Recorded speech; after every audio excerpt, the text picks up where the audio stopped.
Today's the third walk in a short series to get you moving. This is a moderate, steady walking pace, not a power walk. Start walking at a warm-up speed. You can do this walk outside or inside on a treadmill or walking pad or marching or dancing. And as always, there'll be a bell at the halfway point in case you want to turn around.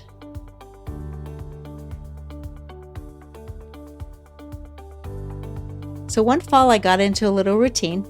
I got up at 5:30 a.m. and if you know me, I'm not a morning person. It's like hell when my alarm goes off. I would have some green tea. I would turn on the fireplace and I would exercise in my pajamas. I didn't have to drive anywhere. Certainly didn't have to change into real clothes. But I did that almost every single morning. And the weird part is I didn't dread it.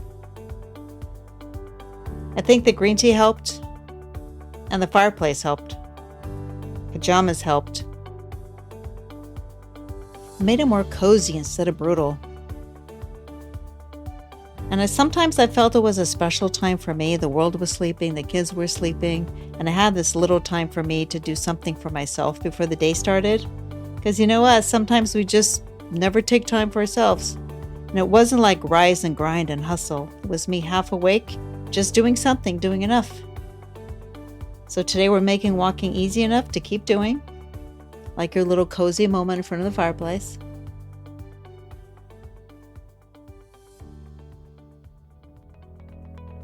Okay, pick up your pace a little bit. It's steady. Your arms are swinging. Shoulders are down. Jaws loose. Find that slightly faster beat.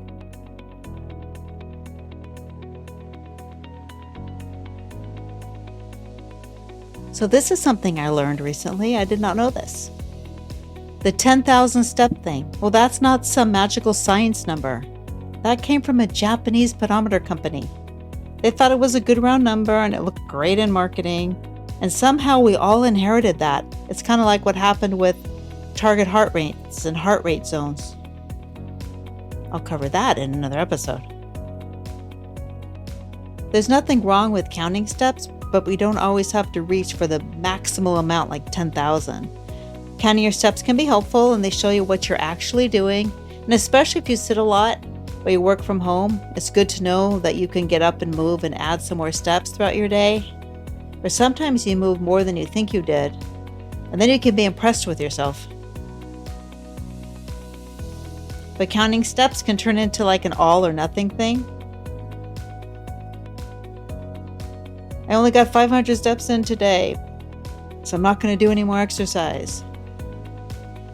But it's when you start counting calories and exact targets, things can get weird and stressful.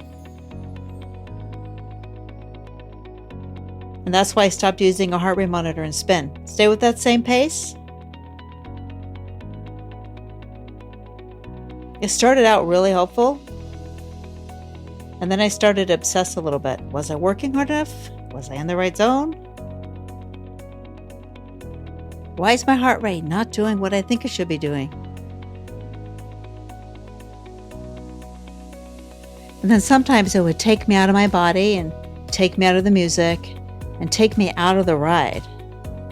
And one of the reasons I did spin is because I wanted to be present in the moment because so few things would help ground me and clear my mind like spin. And if I was looking at my watch all the time, I would get out of that whole rhythm and the whole freedom I felt when I was writing. So sometimes the number helps, but sometimes it becomes like the whole thing and your focus shifts to only metrics. And that's when I backed away from wearing a heart rate monitor and I felt so much happier and so much freer. And walking doesn't need to become another test. You don't have to count your calories burned. You don't have to have a 10,000 step a day count.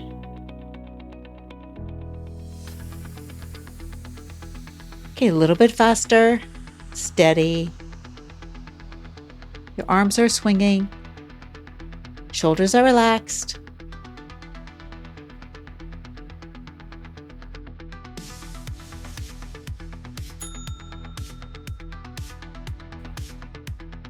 Since our goal is to keep walking and keep moving, sometimes we have to kind of fake ourselves out into doing it. Like when I would teach spin and I was finished with class, I was ready at the gym and I thought, hey, I should lift some weights and use some machines. But I was tired. My brain is like, nope, we're done. Take us home. But then I told myself, let's do 5 minutes, just 5 minutes of weight training. That's all you have to do. And then you can leave. And then I was serious about it. I could leave after 5 minutes. I wasn't going to punish myself and beat myself up. So I tried some of the machines and I do about 5 minutes. And then I felt pretty good. So I'm like, okay, let's do 5 more. You can still leave if you want to, Helen, just 5 more minutes. And by doing that, adding those 5 minutes and 5 minutes, sometimes I got to 20 minutes or even 15 minutes. But I didn't do it by becoming super disciplined. And I never felt trapped. So I just got started 5 minutes with the permission to leave. Same steady pace. If you accidentally slow down a little bit, take it back up. And the same thing works for walking. Just put your shoes on and do 5 minutes. You can go out the door or jump on a treadmill or walking pad. Just a few minutes, that's all you need. You're going to make a little deal with yourself. And then sometimes that 5 minutes becomes more. Sometimes it doesn't, but at least you did the 5 minutes. You want to make things easy for yourself in order to stay consistent with something like walking and exercise. Put your shoes where you can see them. Keep your water handy. Earbuds charged or know where the corded ones are because I can never find mine. They're always in a different drawer than where I thought they were. If you have special walking clothes, put them somewhere they're easy to grab. Pick out whatever podcast, music, or episode you want to listen to. That way you don't have to hunt around for everything. Because what they say is that's where habits go to die, when you have to look for something. Anything that breaks your momentum makes it harder for you to do it, at least with me. Stay with that pace.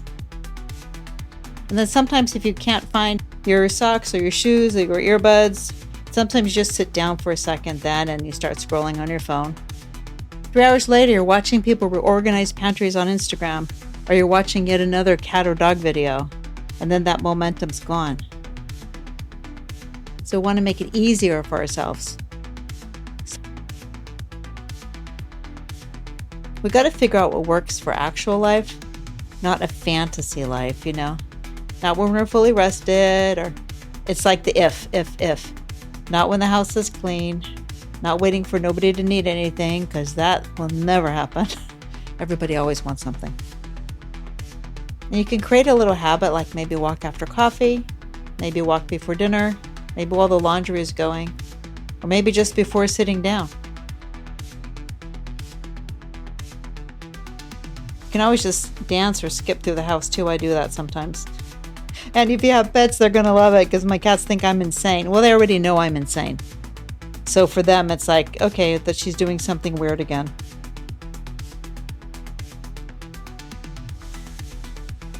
You can tell yourself, so before I scroll, I'm going to walk around the block. Before I watch TV, I'm going to do 10 minutes of moving. After the last email, I'm going to walk for a few minutes. Or before I shower, I'm going to take a quick walk. Whatever makes sense for you and your life and your schedule and your personality.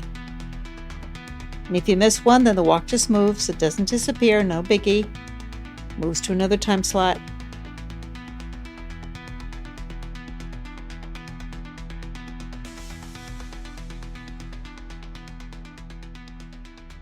Slow it down slightly. Deep breath in through your nose.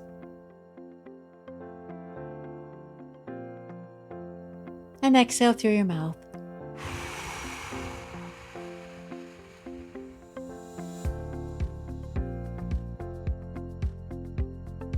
Roll your shoulders backwards. Big rolls.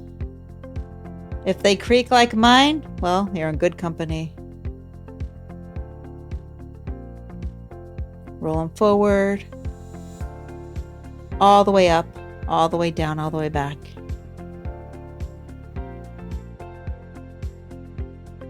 If you can, stretch when you're done, just a little bit. I like to stretch my calves.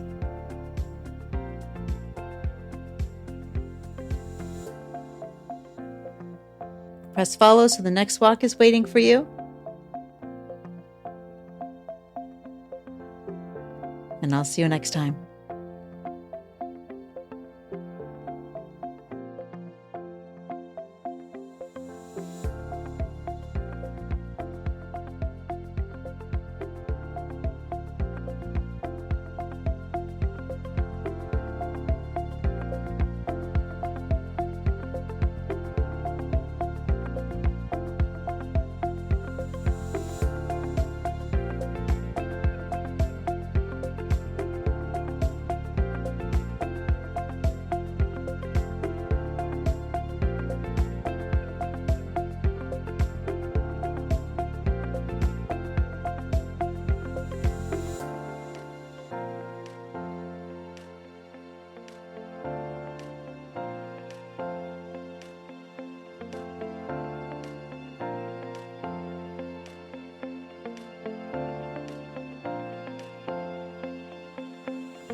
We're walking and talking.